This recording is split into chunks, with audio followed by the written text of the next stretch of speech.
Thanks, Monique. So we have our fourth consecutive Geiger banner being awarded tonight. So we just stopped taking the banner down. You just get this small little, so you're going to bring this home with you, okay? So that can go on the banner. But be mindful that you've got 3 schools within 2 percentage points of you right now. And they're starting to discuss what they can do to be over 94% attendance. The good news on that is that the school committee celebrates attendance as being something that's paramount to our success. Geiger is setting a shining example. So all joking aside, please come on up and grab your mini banner for your banner.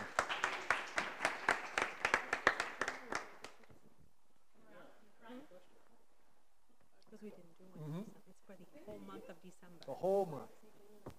It should say December. Good call. Yeah, so we're going to give it to you. You are so good. So we'll give you a December one. So we'll be sending it on down. Want to take a picture real quick? Psych. Look, Coach wants a picture.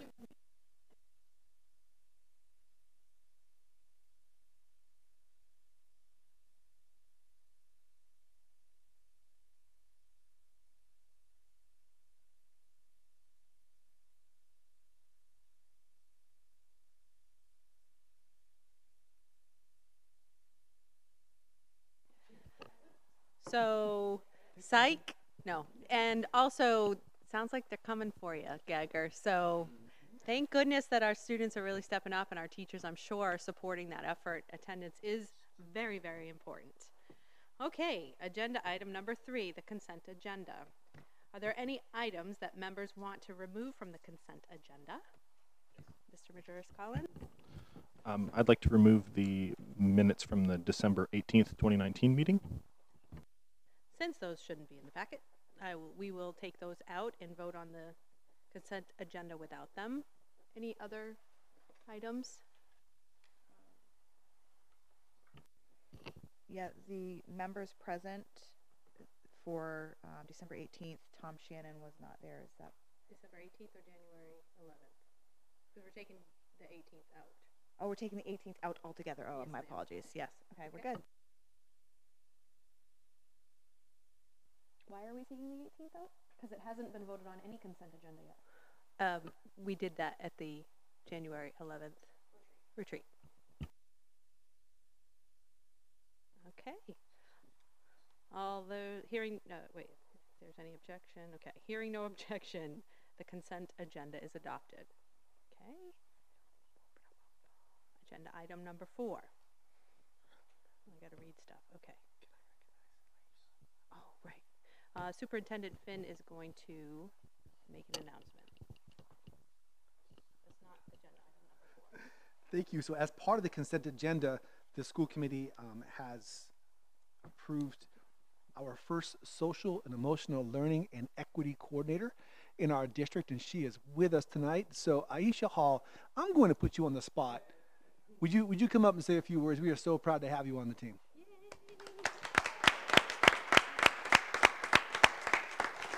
Hi.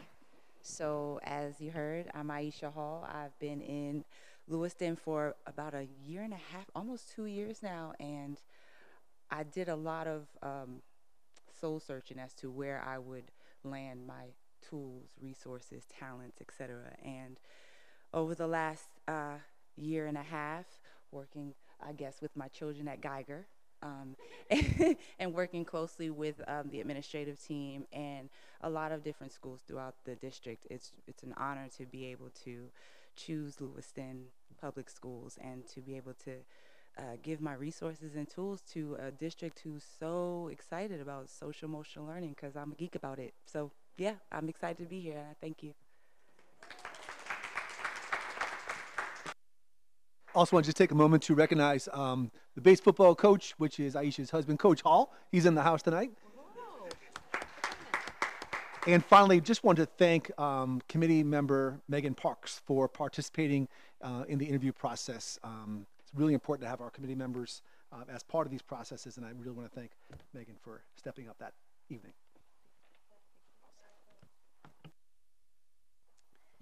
When you walked in the room, I was like, oh, great, I haven't seen her in a school board meeting. And then I remember when we had Lewiston Listens, we were at the same table talking, and she had mentioned that, you know, she had applied for it, And I was like, oh, she'd be perfect. I had no idea you got it. So I'm excited.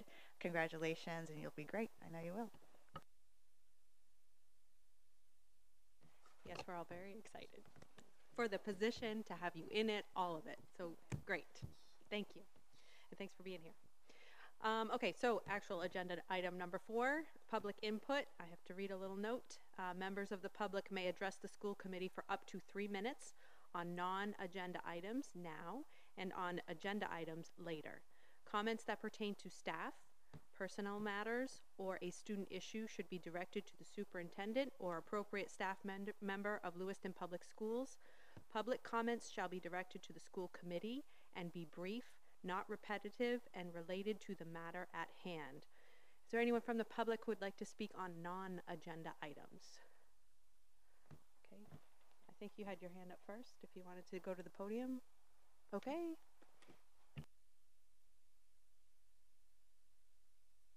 If you could state your name and what ward you live in or your address.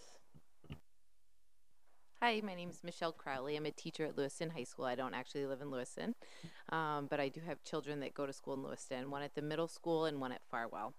And I'm speaking tonight about what was publicized in the Sun Journal this weekend about the excess funds available. And I just wanted to speak to a few things. I've just put in my 2 cents on maybe how I think the money ought to be spent, or some consideration maybe you could give to a couple of things.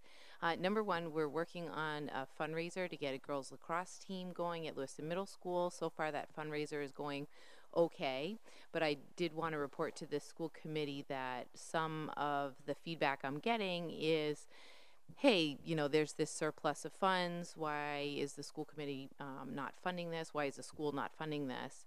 You know, and I'm not just hearing that from private individuals, but also from local business owners.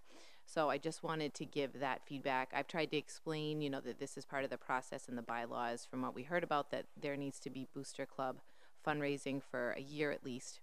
But I did just want to put that out there. And then also a larger issue around having more intramural opportunities for students, stipended positions for teachers or other individuals who, you know, could do intramural sports with kids at all grade levels, K through 12. I think we're missing some real opportunities where kids after school could be doing something athletic, staying active, and I don't think we necessarily have enough opportunities available for kids.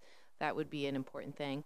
And thirdly, I think that reimbursement for tuition for teachers is something that really ought to get looked at. This doesn't apply to me, but it applies to a lot of my coworkers and friends who are not receiving tuition reimbursement right now, and I think that it's become a real financial hardship for them and very, very stressful for them. I just think we have a much better teaching force if these people are being reimbursed for tuition to get their higher degrees. That's it. Thanks.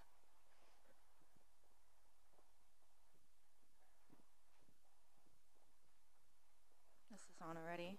Okay. I'm Heather Everly Barabee. I am in Ward 3. I'm here as a former LPS student, mom, activist, Youth LA outreach advisor, and a conscious flexitarian.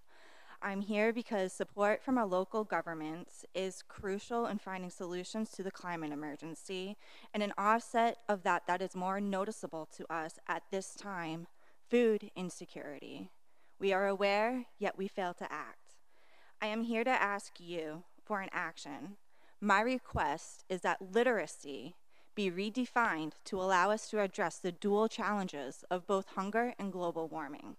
This prioritizes the board's beliefs and visions. Education is the best possible future, requiring a safe, engaging environment in which they not only feel valued, but are valued in collaborative efforts through valid, meaningful, real-world experiences. Civic engagement and restorative actions are cumulative to empowering the lives of our youth in both personal and future professional goals and accomplishments. For our students to thrive, we must fulfill their physiological, social, and emotional needs and well-being by promoting a better quality of life. Literacy most encompasses self-preservation. Redefining it would be a measure towards eradicating food insecurity and an opportunity to look at where our commitment to care lies, whilst empowering a generation to take control. Whereas means are short-term, ethical goals are long-term. You will be gone and I will be gone ethos is unwise and is not sustained, proven by the empty bellies of our children. As 40% of harvests are lost and wasted each year at a loss of $1 trillion, and fossil fuels make 85% of global subsidies, aka taxpayer money. We have 1 in 5 Lewistonian households that are living with food insecurity, per Cenk Langlis. There are 200 children here every night in Lewiston who go to home not knowing how they are going to eat that night. Maine has the 7th highest food insecurity in the nation, and the Androscoggin County is among the hungriest in New England. We must decimate the barriers and actively apply ourselves in reaching immediate zero hunger. 1 in 4 American teens are taking what limited resources they have and taking action. They, knowledgeable contrarians, stand unrepresented, yet they are vulnerable population within a vulnerable population. The 8 of you are their only representation. Validate them. Validate their worlds and their current crises. Know that climate impacts food and don't look away. I know it's uncomfortable. Again, 200 children uncertain to their meals.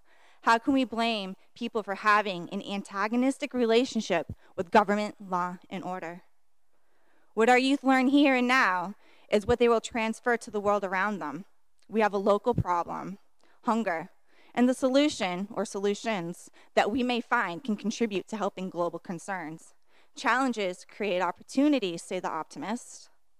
Food is medicine. Food is life. We must explore relationships and ensure that our children and their caregivers are nourished. You have an opportunity to lead by example. A child cannot go to school and learn if they are hungry. They cannot eat pride. They cannot eat hope. This school system meets a child population that lives in 42% poverty. We must act. We must plan. Again, we must act and we must plan. We must preserve life, liberty, and property.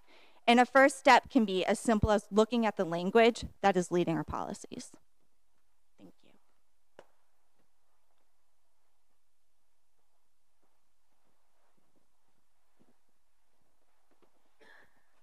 Good evening. I'm Allison Litton. I am the LEA president of representing about 800 employees in the EdTech and certified units that we have here at LPS. I also serve as the family engagement coordinator at Connors Elementary, and I have 2 children within the school system as well.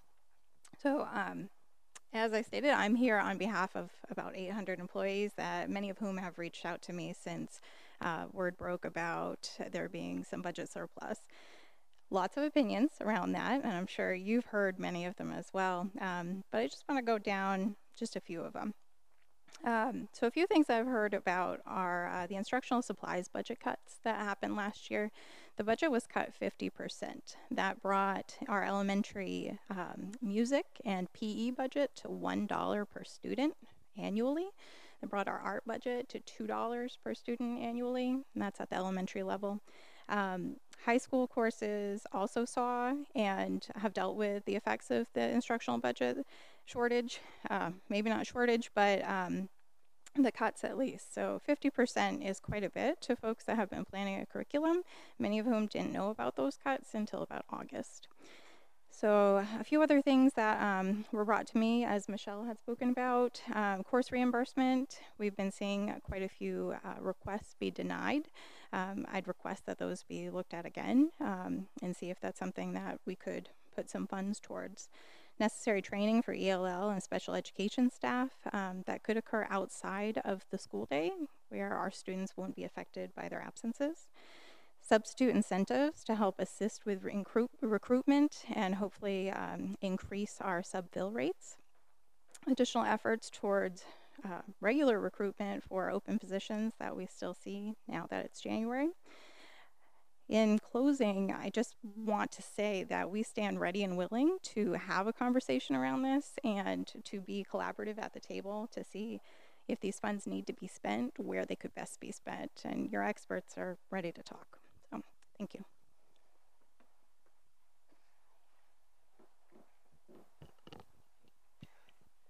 So, Allison, I want to thank you for making those comments this evening, and everyone for making these comments regarding the story that came out this weekend. So we're all well aware that this is a result of last year's budget process and last year's budget. We're working really hard right now to budget differently, truly have a needs-based budget. And when we have the opportunity to present out to our committee, to the public, to the city council, I know that it's going to be a more collaborative effort. You and your team is going to be called to the table because we need to have some discussions. You know, as we look at that, it's better to have a little bit more than to go in the hole. But when we look at what was left over there, you know, as a new superintendent, I want to make sure that we can avoid that at all costs. There's a lot of great things that we've done in collaboration with the association, a lot of great ideas. These things that you mentioned tonight, it's not the first that I've heard of them. So I look forward to further workshops as we put together what will be my first budget. I'm very, very fortunate to have Bobby Avery as my Chief Administrative Officer who's really doing all the heavy lifting with that right now. And I just look forward to this conversation continuing.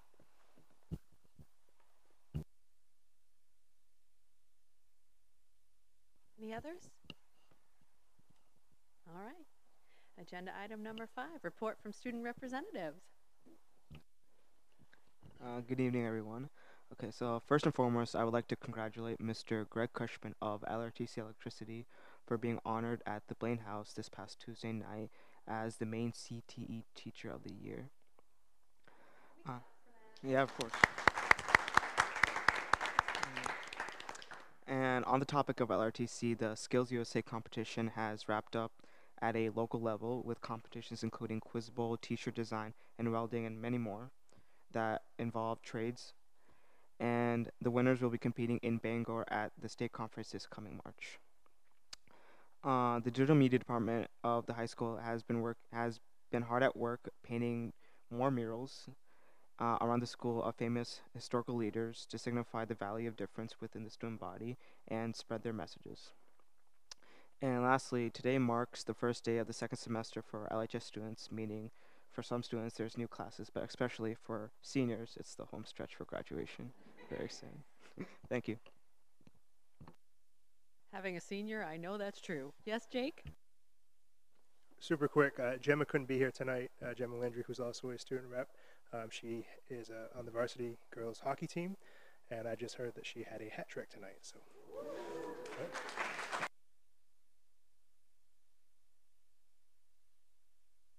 Thanks, Jake. All right, agenda item number 6, to receive and approve a field trip request for LHS to travel to East Europe in April 2020. LHS teacher Colby Roy will present. Hello, Superintendent Finn, School Board. My name is Colby Roy. I'm a teacher at Lewiston High School.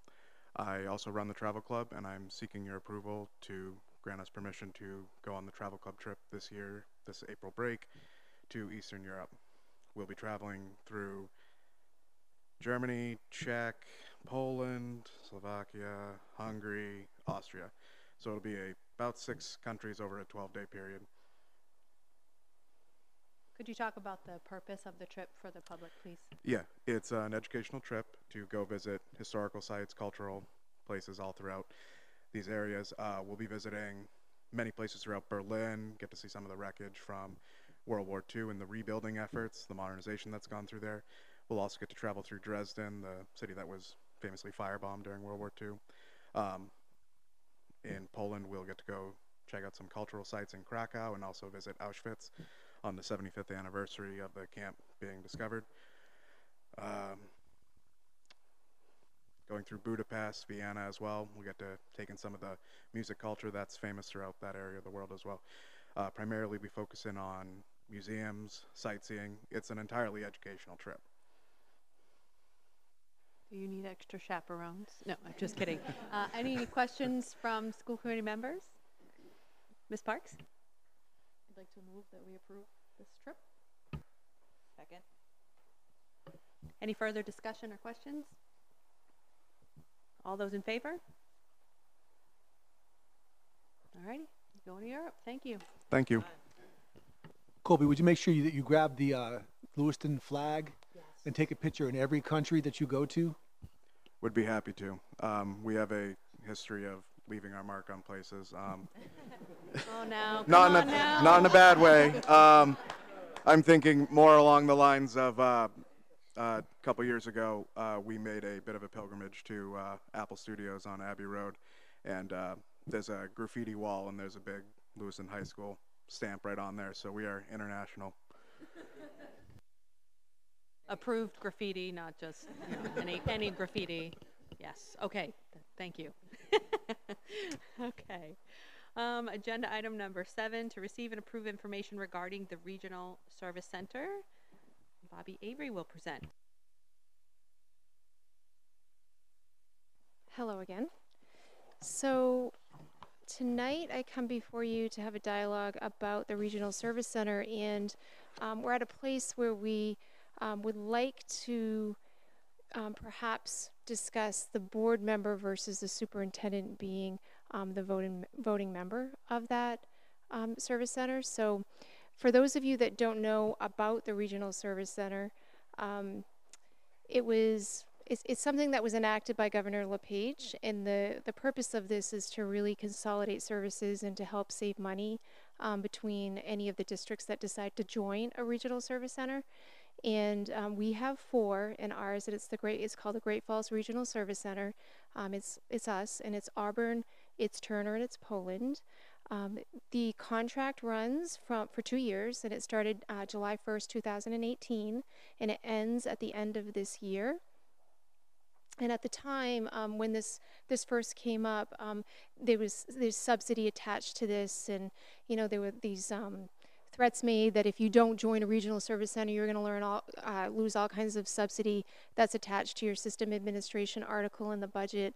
How that all fell out is we actually get $94 per student to be a part of the regional service center, so that equates to about $400,000 that we receive in addition to what other districts aren't getting.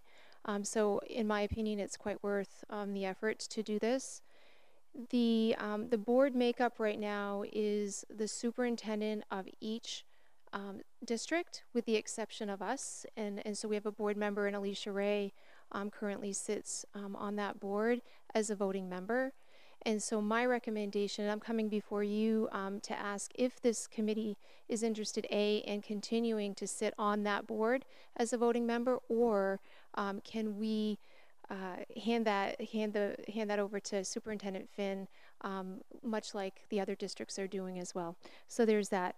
And it really is to let all of the new board members know that we are engaged in this, and then it's really about talking about the board and who's going to be that voting member.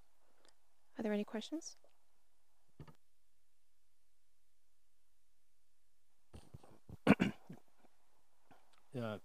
Can you, seems unusual that we would be the only one that wouldn't have a superintendent there. Was there a reason why our superintendent wasn't involved in that? Monique, would you like to answer that, or do you do you want me? So I think, as Ms. Avery said, we were a new board coming in on the heels of this regional service center conversation. Some board members felt uncomfortable not having representation from the board. So it wasn't that we didn't have representation from the superintendent. The superintendent was a part of the meetings, but they weren't the voting member. And so we actually had to have, I don't know if it was permission, but we weren't going to do anything until that was part of the agreement. So things got jostled around and changed so that we could do it that way. But I have full confidence in the superintendent voting in our stead, that he will make the decisions that we would have made as well. So that the history of it is that the board, previous to this, there were members that were not comfortable with it being somebody. They didn't feel that there was any representation from the community by not having a school committee member on it, even though it wasn't designed that way. Does that make sense? So it was pretty much self-inflicted by the previous board that's why it ended up being different than everybody else. Well, I wouldn't put it in negative terms. It was just something that it was more. If you had to put it in terms self-preservation, in the fact that we weren't sure what we were getting into. It was, if you don't do this, you won't get this money, and it was $200,000 at the time.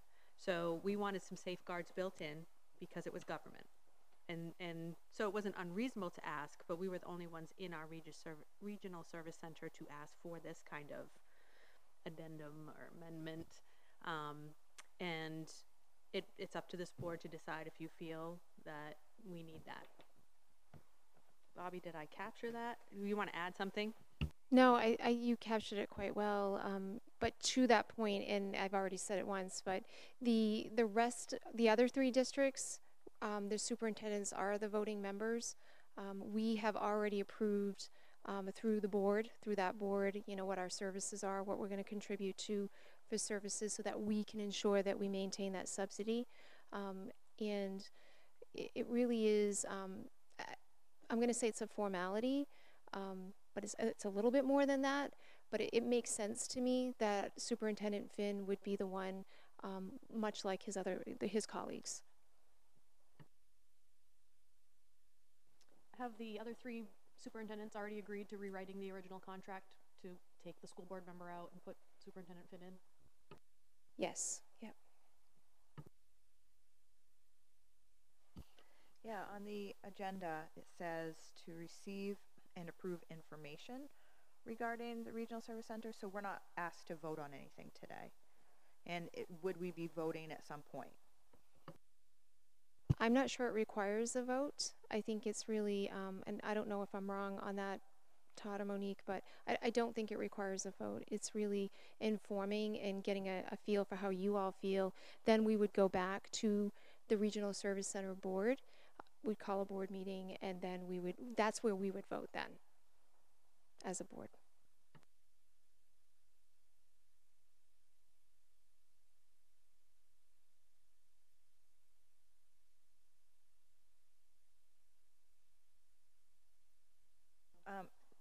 I would think that we would have to have a vote to get out of what we approved before. Yes. Okay, so that would have to be Yeah, next time, it is. possibly. Well, we can do it now. We can do it now, as long as It's we... written that way. I just need a motion. Somebody.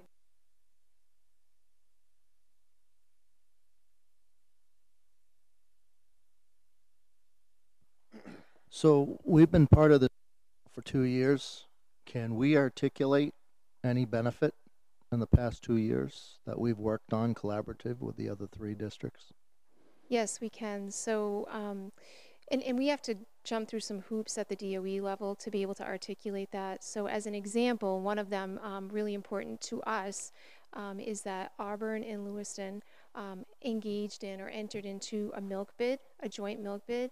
So by combining, both of our districts, it did save us some money. We also, as part of school safety and security, and you're going to hear more about this to come, we have contracted with a gentleman in our area to do reunification. So you'll hear a lot more about that as we engage in that. But we're doing that collaboratively with 3 other districts.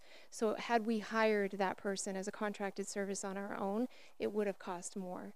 But because we've combined those services, and that's the intent. That was the intent of this. And so we report those things. Those are 2 items, but we report those things to the Department of Ed, and they review that. The other thing, because we're talking about how can we expand this and how can we really make the most out of this, and so we're kind of tossing around the idea of shared services as it relates to business services, and what that might look like. We're still in discussion about that.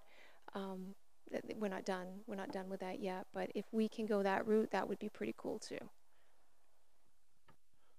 So you mentioned the word reunification. You lost me there. What is that regarding to? That's in regards to when we evacuate our buildings. And so imagine, right, we're evacuating and everybody's going to their rally points. The next logical step is that reunification with parents and guardians. And so how do we go about doing that? We've talked a lot tonight about the communication piece. There's some really exciting stuff around that, and we're not prepared. I'm not prepared to discuss that with you because we haven't even started that process yet. But as we start talking about that and building that out, we'll be reporting back here to let you know where we're at with that. But it's pretty exciting stuff. So I don't mind the idea of Superintendent Finn being there. Obviously, he's capable. But I like the idea of us being able to weigh in on certain issues that we would want presented to this board. I could think of 3 off the top of my head. So I guess my question would be, when would we have the opportunity to, be able to present that to you to then take to the board, that sort of thing? So this probably would go to future agenda items and how we would address being updated and then giving input. So with the Regional Service Center not having, like Alicia would probably report out on it to us. So there really wasn't a communication channel for that either. So as a workshop, future agenda item, you would request that. But we should be getting updates and then input. Like if you do have ideas for what we could be talking about, I think that you should request them as future agenda items or workshop items so we can all discuss in the public what's actually happening and what they're discussing and what has been done, and then what our input would be so we don't lose that channel. It's very important.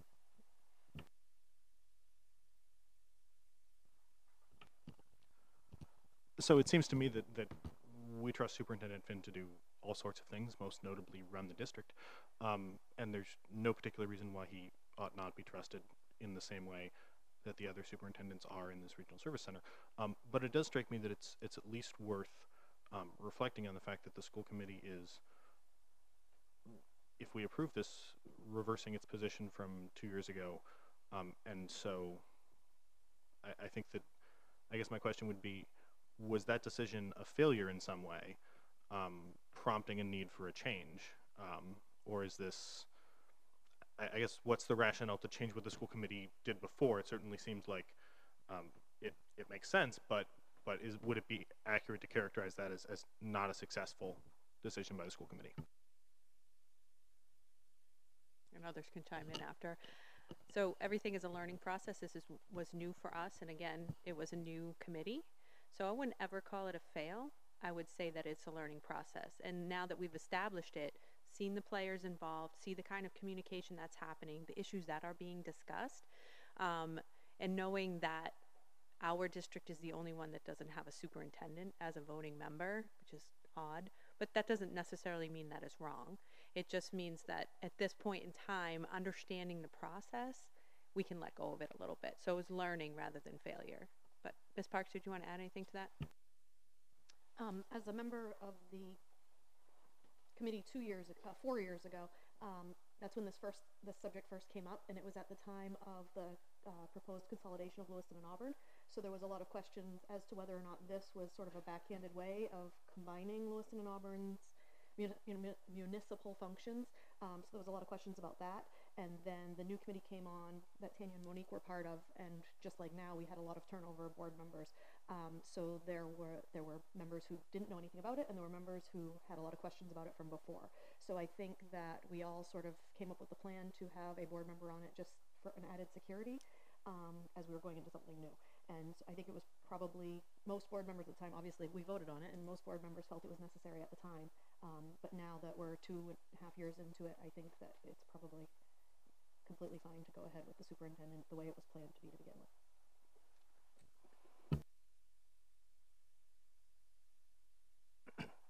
This regional service committee, it's just meet real regularly so that there would be monthly reports or quarterly reports, or what is their schedule as far as dealing with items that are brought up by the members? So we don't meet monthly. I would say it's more quarterly. I can tell you to your question, Mr. Potvin, as well as yours. So I was asked to be the executive director of the Regional Service Center, which I do. So you have a direct link to that Regional Service Center. And so if Superintendent Finn was the voting member, that's pretty great for us. So no, we don't meet monthly. You know, we meet, I would say quarterly. As far as reporting out, that can always be a part also of the superintendent's report out. And then if there are things that you're quite interested in the Regional Service Center exploring, we can add that as Monique has said around, you know, future agenda items. And I'm listening. I'll take any suggestions any of you have. We really want to see this work and be successful, and we work really hard at it. It does preserve the Lewiston School Department right now of $400,000, which is significant for us. So we hear you. We're listening. And I think it might help if we send members the actual agreement so folks can take a look and have a read through to see all of the details that are involved. It's quite a wordy document. Again, that's why we were uncomfortable with it. It was kind of hobbled together so that folks could get funding. And when Miss Avery says she's listening, I would say that doesn't mean everybody should throw their ideas at her in an email, and that she would go directly to that committee. We do have to do this as a group, as a process. So just wanted to throw that out there so that nobody has dibs over what goes in front of that committee and what doesn't. We do this all together. Any more discussion? I'll entertain a motion. Mr. I move that we appoint Superintendent Finn to represent us at the Regional Service Center. And I will second. Any further discussion? All those in favor? Opposed? Wait, no, everybody voted. Okay, Megan, I didn't see your hand there at the last minute. Okay, thank you. All right. Thank you. Thank you. Agenda item number 8, to receive information regarding subcommittees. Superintendent Finn. Thank you very much, Ms. Roy. Just to point out, Megan Parks is the appointed vice chair of this school committee. I have sent a Google Doc out, an updated Google Doc out to everybody regarding just organization as to what folks signed up for regarding the committee. So that's out there for you now. It's a little bit different than what might be in your packet because I added the dates, the actual dates on there. But I think that what members can expect is that at the end of my month, my superintendent's report, I will add this to that so you'll know a whole month in advance when your meeting dates are. It's interesting when we look at, is it the first Tuesday? Is it the third Tuesday? Then you throw a leap year in there and it kind of messes it all up. So I'll just put the dates in there for you. So to that, our negotiations committee that'll be chaired by Tanya Whitlow will be Tanya. Linnea, you are the alternative on that. Alternate, I should say, on that. Ryan Donovan, Bruce Damon, of course, Bobby Monique, and myself will be available for that as well. The next meeting for that is Tuesday, the 4th of February, so that's next Tuesday. And that will be at 6 o'clock p.m. downstairs in the think tank. You're the chair. Ms. Whitlow's like, we're not negotiating anything. Why are we meeting? So it could be just a good opportunity to it. And you know what would be cool is that it'll be my first experience with it. So I'd like to learn from you. Yes, sir. Are we going to have access to the existing contracts that have previously been negotiated so we have some way of doing some back research to see what that might entail? Yes. Thank Mr. you. Damon, they're all online on the school committee's website, but if you would like to have them extracted and sent to you separately, we can arrange that. They're on the website. They're made public. Okay, because I'm still struggling with some of the technology there. There's an awful lot of information, so, okay. The former chair struggled with technology too, if he's watching. Thanks, Mark. I'm just... So our policy committee, which meets that Thursday, which will be on February 6th, the chair is Alicia Ray. Ron Potvin, Megan Parks, Barbary Karen, Monique, and myself will also be available for that. These two committees will report out as part of our agenda in the very next school committee meeting. Buildings, grounds, and facilities, their meeting will be on the 18th of February. That will be a Tuesday. Bruce, you are the chair. Kieran Majerus Collins is on that. Linnea Hawkins. We'll have our facilities coordinator, Josh Bro, available for you. Bobby, Monique, and myself will be glad to join you as well. I live in Lewiston. I have a house here now, and so I plan on being here for a while. So, and finally, and by the way, it's just exciting to have subcommittees actually doing subcommittee work. This is really, really cool. Our curriculum committee, which will meet on the 20th of February, which is a Thursday. Our chair is Kieran Majerus Collins, Ryan Donovan, Ron Potvin, Karen, Sue Williams from curriculum, Monique, and myself will be available there. Bobby, you don't have to be on that one, so you get a night off. You can come if you want to.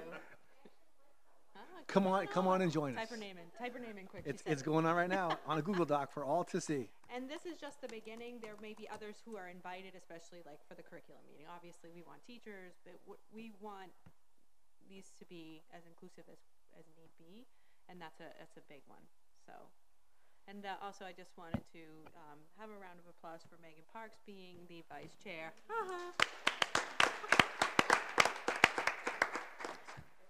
Yes. Are these going to be added to the school committee calendar that already syncs with my phone? Cool, thank you.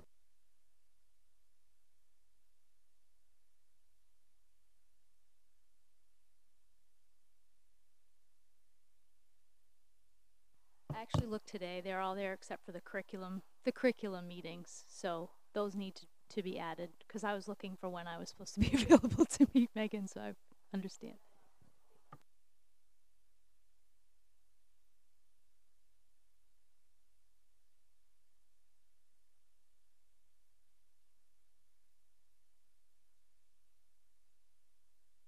So that will be taken care of. It's on there.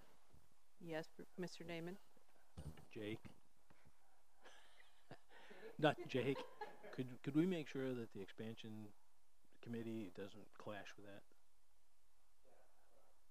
With facilities. I would appreciate it if we could do that. I'd really like to be able to concentrate on the expansion stuff if we could. Okay, thank you, Jake.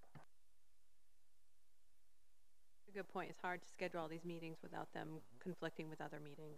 Thank you for that. Okay. Any other discussion on that? Anything from the public? Oh, Ms. Whitlow. I'm just looking, you said February 4th was this negotiations, but on my calendar it's actually the 11th, the week after and the same day. So maybe that's what. Yes, you'll see that I just updated that because there'll be an actual board meeting the night before on that one. So I'll have that done. We also have a district calendar that is now on our website that will also be populated, which is kind of cool. So we'll find it all on there. I'll have that taken care of tonight.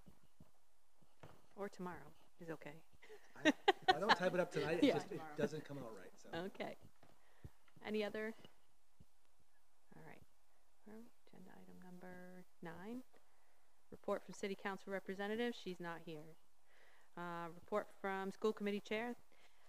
Since this is our first meeting, I don't have a lot to report, but I would like to say one small thing that the subcommittee, the poverty awareness subcommittee, did go to Harlem. That was one of our major milestones for the group, and it was an amazing experience. The folks were so generous, kind.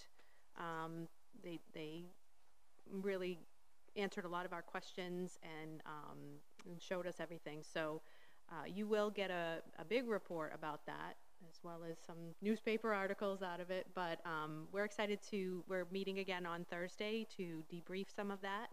And then we'll be moving forward on that. So that's the only thing I had to report out. So agenda item number 11, report from school superintendent. Thank you, Ms. Roy. So there is in your Google Docs, you'll find a January 27th superintendent's report. The committee can expect that at the end of every month, that I will give you a detailed report as to all of the goals that we agreed upon. For my evaluation, I felt as though this is an appropriate way to update folks on the things that we are doing. And it also helps keep me accountable too, to make sure that we're doing the things that I promised that we would do. That being said, a couple of highlights on there from the month of January. We finished up Lewiston Listens 4. That was our 4th time. That was at McMahon. Some folks here were actually there, and that was fantastic. As mentioned earlier, there is a district calendar up on the website now that lets folks know what's going on right here at the central services, on top of some of the big events that might be taking place. If there's a concert or something like that, where folks can just refer to that. Previously, that was not there, but it's there now. Hopefully, we'll be able to meet our new youth poet laureate soon, Riley May. She's not with us tonight, but it'd be really kind of neat to have her come and recite for us, perhaps at a future board meeting. A couple of other things also that I'd like to make the committee aware of is we just completed Ignite, which is an initiative at our district level where all the principals will go to spend the day in another principal's school.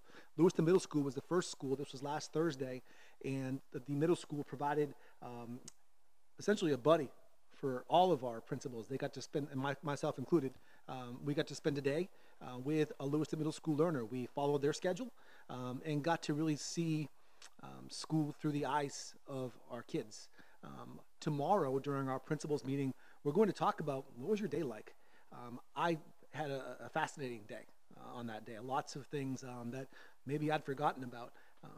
But it's interesting because we do Lewiston Listens, and that's mostly adult-oriented.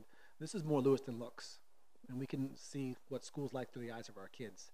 Our principals ate lunch with them. There was a highly contested volleyball game where my learner had gym class the same time that Jake's learner had, so Jake's team won. I contest the one out of bounds call, but that being said, it was a really neat way of doing that. So we'll do it again next month. And again, any committee member that happens to have that particular day where they'd like to come join us, we'll give you a learner to follow as well. And we follow their schedule with fidelity. So start to finish, and then we do a debrief afterwards. The high school goes next, so they will be going in February. That should be interesting as well. So Ignite went very, very well. A couple of other things. Our principals are beginning their mid-year evaluations. We had a principal today. Each of our principals gets an hour and a half with me, and we go through their evaluation process at the mid-year mark. And so it allows us to say, these are some great things we see happening. These are some areas of growth we'd like to see you kind of work on. It's the coach in me that comes out a little bit as well. And then hopefully by the end of the year, we saw some serious growth in our folks. I will say that with our principal that I got to meet with today, it really went well. It's the Danielson approach where we really have 4 areas that we want to talk about, and it's more conversational rather than box checking. And I really felt really good about how that went today, and we'll continue that tomorrow. It is a monumental effort, but it's well worth it. If we're going to grow innovative leaders in our district, they need to get feedback, but also have their accolades celebrated too. And finally, we had our 4th Genius Hour. And as a reminder, what Genius Hour is, it's essentially a surprise meeting that's launched in the district every month. It's sent out via a Google form at a different time. Sometimes it could be 2:30 a.m., sometimes it's 5 o'clock at night. And we take the first 15 people to sign up. There's a driving question that goes along with that. You've got to bring research and a solution. We go exactly 1 hour. We lock in downstairs, and what's said in there, it's like Vegas. It stays in there. But it gives me a lot of information that I need so that we can look at process and perception data. Our last question was about educator self-efficacy and self-esteem. It was moving. There were 15 people that signed up, but 19 people showed up, so you do the math on that one. People found a way in, and we're going to continue this next month. And we've got an interesting topic that I won't release right now, but it's ready to be put out there. These things have been signed up for. No matter what time I put them out there, within 3.5 minutes they're filled up. So folks must have an alert or something, but they get in there. So it's a great way to hear the voices of our educators all the way around the table. So that being said, there's our principal's report for the month of January. You mean superintendent? Superintendent's report from the month of January. It's only been 7 months. Yes. Okay, so I have to say a couple things on that. One, Jake's a mean sportsman. I don't mean, like he's just great at it. And I think, I'm not going to say the comment you said when we played kickball, but it was hilarious. And all I'm saying is it's too bad Fazla left because I'd love to challenge the seniors to a kickball game. Some of us on this committee already have T-shirts, but Tanya will make more, and we would take them on. So if anybody wants to pass that on to Fazla. And then I forgot to mention, well, no, there's another thing. So your Genius Hour is like waiting for an iPhone to drive you. Like, I'm not going to tell you what the subject is, but that just reminded me of that. Those things are hot. And then I didn't mention the retreat in my report, but I'm really proud of working with this group that day. It was a long day, but it was a good day. We learned a lot of things, and I appreciate the administrators coming.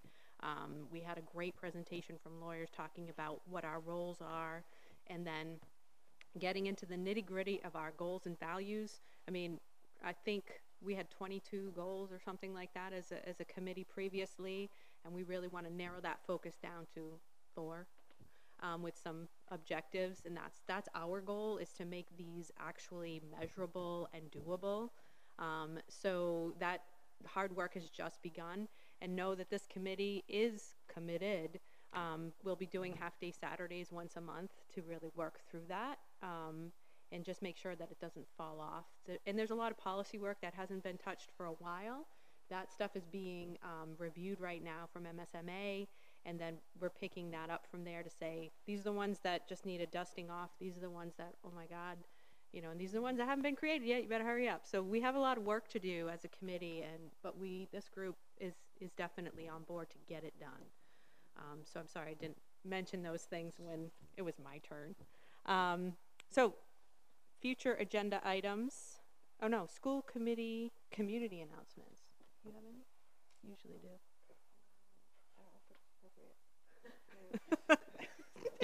If you don't think it's appropriate, never mind. Does anybody have any community announcements? Ms. I Parks? will steal one that Fazla should have put out there. If any students, parents of seniors, baby pictures, quotes, yearbook, senior pictures, all of those need to be submitted by Friday of this week, or they will not be in the yearbook. That's all.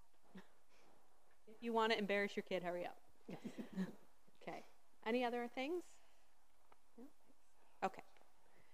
Future agenda items. This is an opportunity for us to write down future agenda items or workshops that you would like to see. So as many committee members are no doubt aware, the future of students in this district, and indeed students everywhere, is under dire threat from the crisis of climate change. And inspired by Greta Thunberg and the global movement of young people to treat this crisis with the severity that it deserves, I am going to be pushing this committee to take concrete action on that, and I would like, as a first step on that, to have a workshop on a resolution declaring a climate emergency from this district and committing the district to eliminating greenhouse gas emissions by 2030.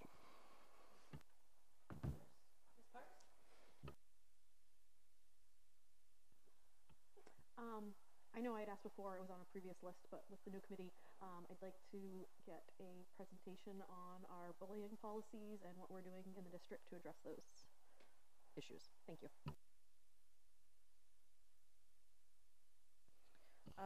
Yeah, so policies that pertain to athletics and boosters clubs, I feel like they're either not being followed, or maybe we need to rewrite them and really take a look at how funds and all of that and fundraising are all being that process. I think that's something that, because it's funds, I think that it's something that should be a priority that we look into.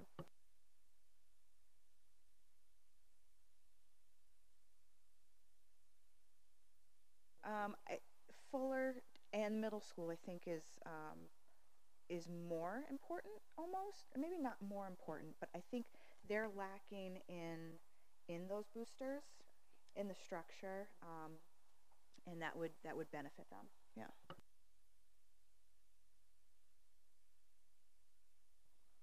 So this will be one of my favorite line items, number 13, because I'll always have something to throw on here. So I have a few. I'll try to keep it minimal. So first one. Okay, but what came up today, I thought it's appropriate. One, the Regional Service Center, having been active in the Auburn School Department, school committee, our alternative school, it was always a struggle to finance, to find the resources in terms of adequate curriculum, teaching, space, et cetera, so on. And we have an ongoing discussion now about the development of Longley into an alternative school. And I would like you to be able to bring to the group the idea of, is there an opportunity to make a group effort here regarding alternative education. It just strikes me that I remember resources was so difficult, and I'm sure it'll be the same thing on this side, as it's a very distinct school with very specific needs. So I wonder if that might be helpful. Two, I'm disappointed to read in the Sun Journal about a surplus in the school financing. As constituents bombarded me and asked me and wondered, I had no answers. I didn't even know where it came from. I think I would have liked to have known as a school committee member about that beforehand, before Sun Journal and the public get it. It's put me in an awkward position, so I guess as a future agenda item, I would like to delve into that $4 million so the public understands how that came about. Because as a former taxpayer advocate, there's nothing more infuriating when government has excessive funds that have come from the taxpayers and they're not being used. A lot of questions surround that. So I think it would be an appropriate item more in the near future than later.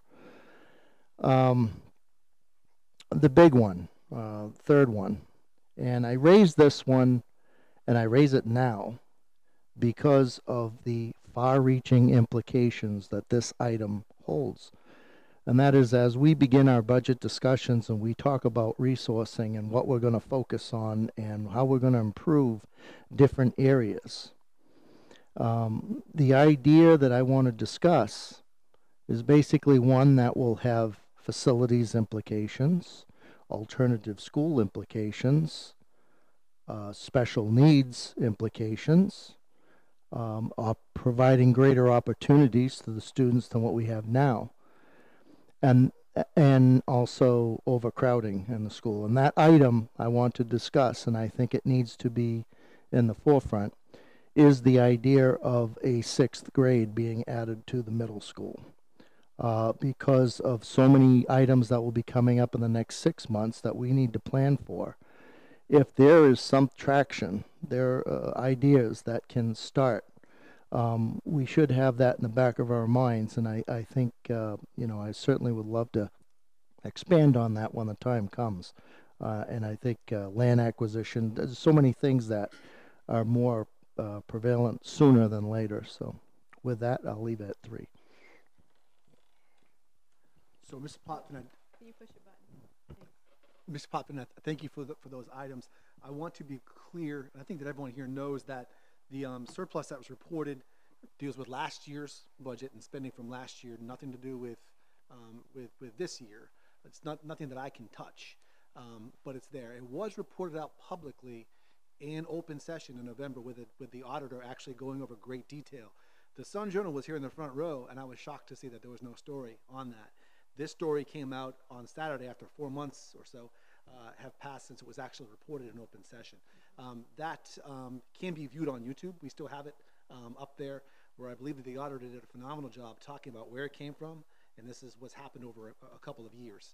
That being said, my goal is to make sure that we do a better job, and that we make sure that if we're asking taxpayers for funds, that we spend it on what we say we're going to spend it on, and if we know we're not going to spend it, we don't ask for it.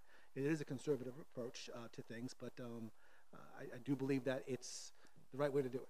So I would advise anyone that did not get to be privileged to that information to go back and look at the school committee meeting where that was outlined in great detail, and it's there for the viewing. Mr. Donovan? I'll shoot that to you. I'll shoot that date to you so we can, as a matter of fact, I'll shoot the direct link to all committee members so they can see that for themselves. Just a clarifying question on that. There was no precipitating action by the district that would have caused the story to run this weekend? No. This is totally just it was holding and, okay. All right, just want to make sure.